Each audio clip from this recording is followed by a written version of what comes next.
Hi, it's Robin McMahon here. I'm the host of Parenting Our Future. And if you're listening to this podcast, I want to thank you so much for being here.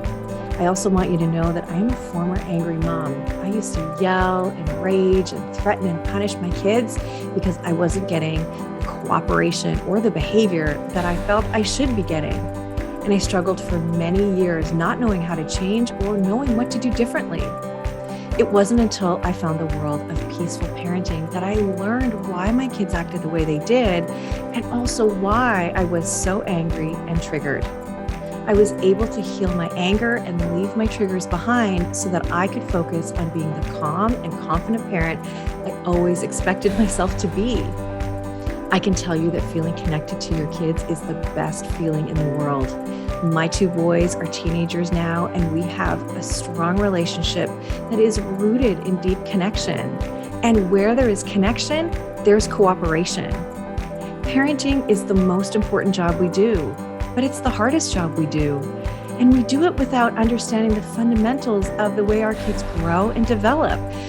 And we do it without knowing the way their brains work or what their behavior is actually really telling us. So it's no wonder it's so hard. And it's okay to ask for help. It's okay to say, this is harder than I thought it would be. And that's where I come in. I can help you and I can support you so that you can have the cooperation and enjoy being a parent. You can book a free call with me on my website, parentingforconnection.com. And if you want to download my free guide, How to Turn a No into Cooperation, go to triggerfreeparents.com. I really hope you enjoy the show. Thanks for listening.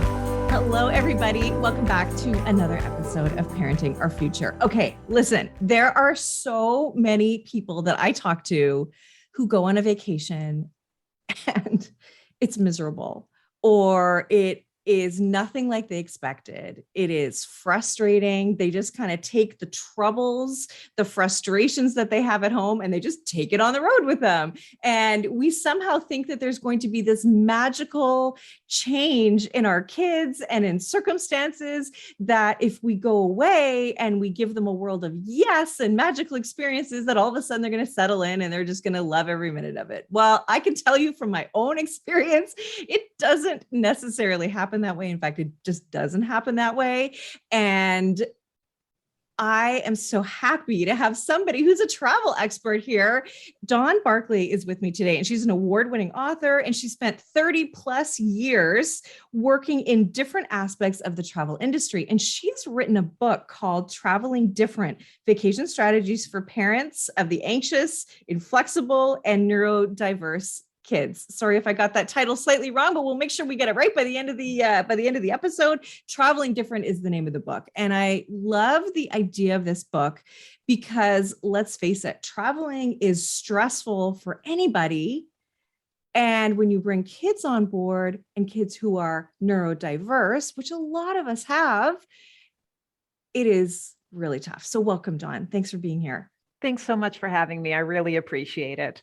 So tell me about this book. What is it that made you write this book to begin with? Well, to be honest, when I needed this book back in the early 2000s, it wasn't available. And being a travel writer, I could see the need for it. So I did start writing it back then. I interviewed some very well-known autism and ADHD experts at that time. And then I hit a wall because I didn't have a lot of other people to interview. And it was a lot more difficult then than it is now. But once a group called IBCCES put out something called the Certified Autism Travel Professional Designation, I had a much better idea of how to approach the book and who to interview and how to get a hold of their clients who were parents. And it brought the whole thing together. Okay, so I think when we say neurodiverse, I need to understand what you mean by that, because I think it means different things for different people. I know what it means to me, but can you tell me what that means to you? Sure. And who you cover in this book, yeah, essentially. Absolutely. It means anybody who's on the autism spectrum, and a lot of disorders that used to be independently called independent of that are now sort of under that umbrella, as well as children with mood disorders such as bipolar and borderline personality disorder, as well as attention disorders like ADHD. But what I found is that the special needs travel tips can work for neurotypical children as well, because every child is anxious and inflexible when they're taken out of their comfort zone. Totally. And it is amplified in a child that has anxiety, right? And who knows the stories they're telling themselves and what they're really worried about and what's really going on. Plus ADHD, you process things differently, right? And, I have a son with OCD, and I'll tell you, there was a time that we went to Mexico, first big trip that we ever went on. And my son became completely obsessed with buying a pair of Oakleys. And of course, we weren't going to buy him like $270 Oakleys, but then he became obsessed about getting the guy on the beach who was selling the Oakleys, and he didn't come one day and then whatever. And it completely hijacked our trip. So, I think that you definitely do need to think ahead when you have a neurotypical child. You can't always anticipate what's going to happen. And I think that's probably the hardest part, but you have some starting small advice. And I want to sort of hear about that. What do you mean by starting small when it comes to traveling with your kids? Well, I think the most important thing is to prepare and to break the trip down to the nth degree, which is what I've tried to do in the different chapters of the book. And yes, a whole chapter is dedicated to starting small. So staying at a place other than your own home.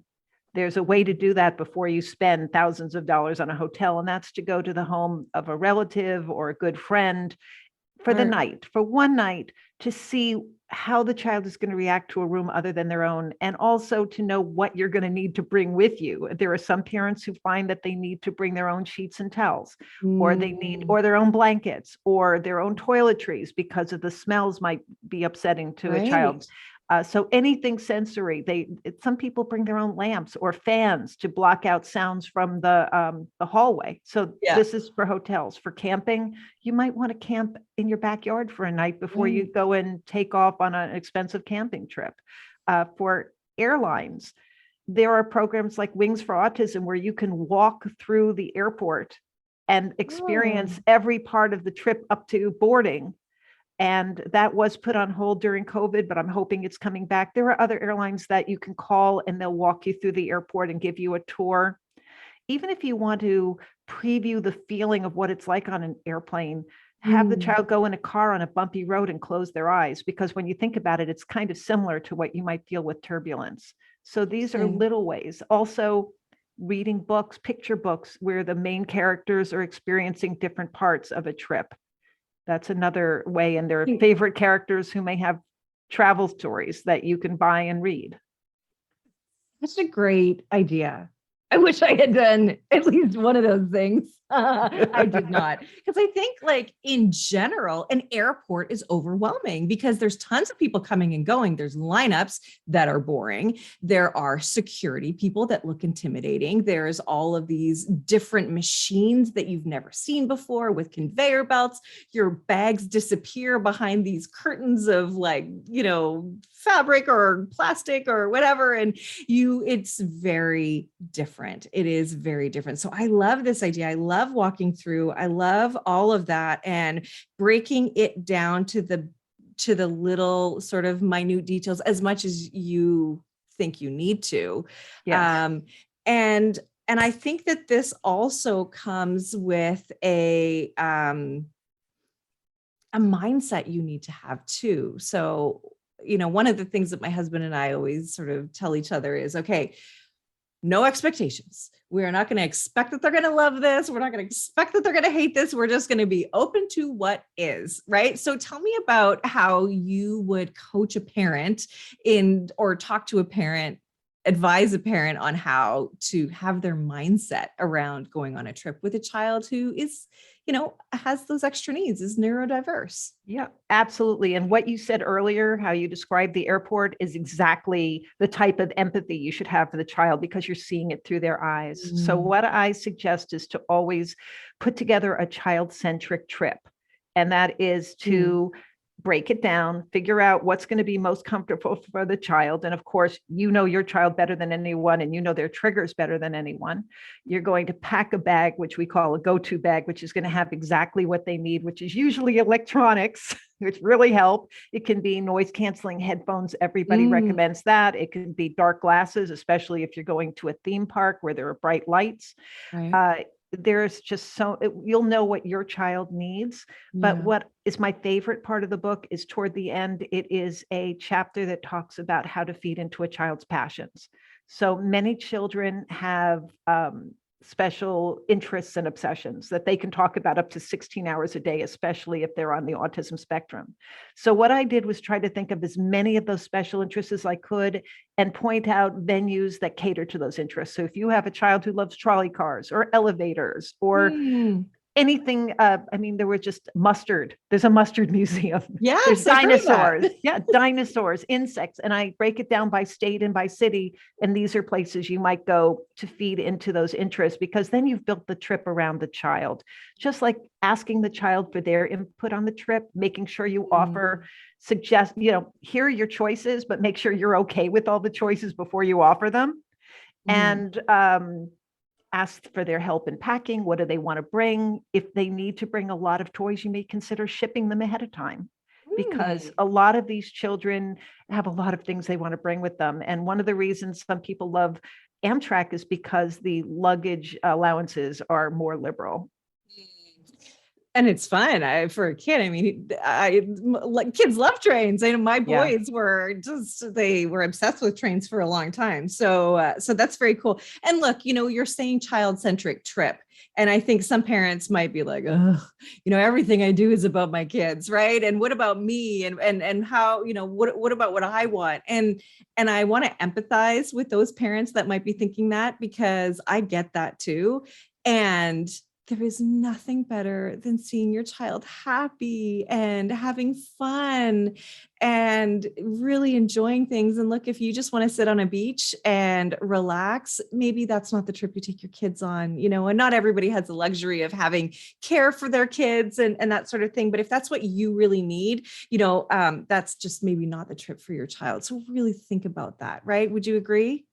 I would. And there are places called certified autism centers that have the staff trained for children who might be anxious and flexible or on the spectrum, and where you can have the child go to a kids club during the day, and you can have that special time with your significant other. So beaches in Jamaica and also in Turks and Caicos are one of those types of resort, 3 of those types of resorts, but there are others that are autism friendly, and I list them through the book. Also cruises, there is a cruise company called Autism on the Seas that will help work with you, but there are 5 major cruise lines who have dedicated their staff and their energies to making the trip more accessible for everyone.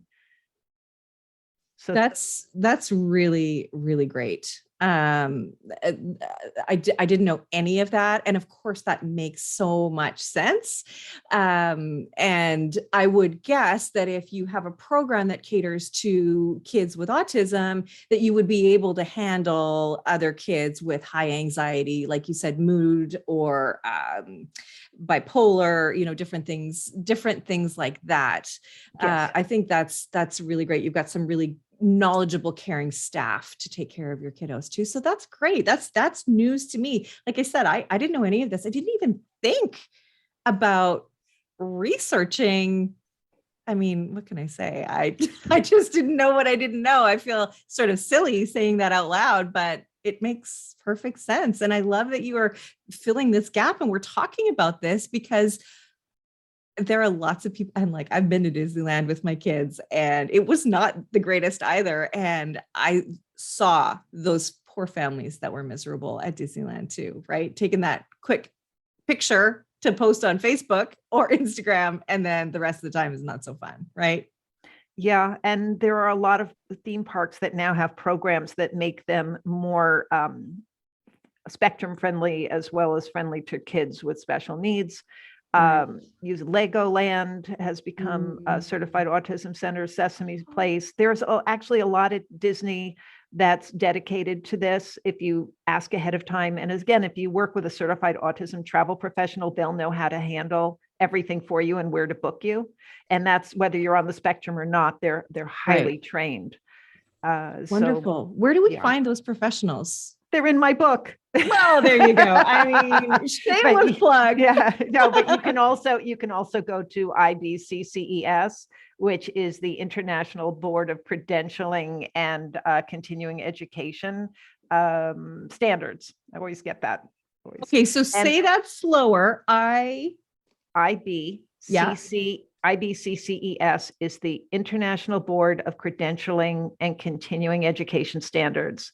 Okay. And they are the ones who certify the certified autism centers. They are the ones who certified the travel professionals. They have something called autismtravel.com where you can find different places that are friendly toward people on the spectrum. And you can find a travel professional there as well. That's so wonderful. Love it. I love it so much. So we'll make sure that's in the show notes for everybody listening. Yeah, so sure. IBCCES, and you can find an autism travel professional in your book. And of course there too. And I'm sure you can just look it up and find that, plus your city, wherever you live, to find somebody like that. I think that's wonderful. And I love today's day and age too, where you can really just sort of virtually, you don't have to have somebody right in your neighborhood, right? That can guide you through this.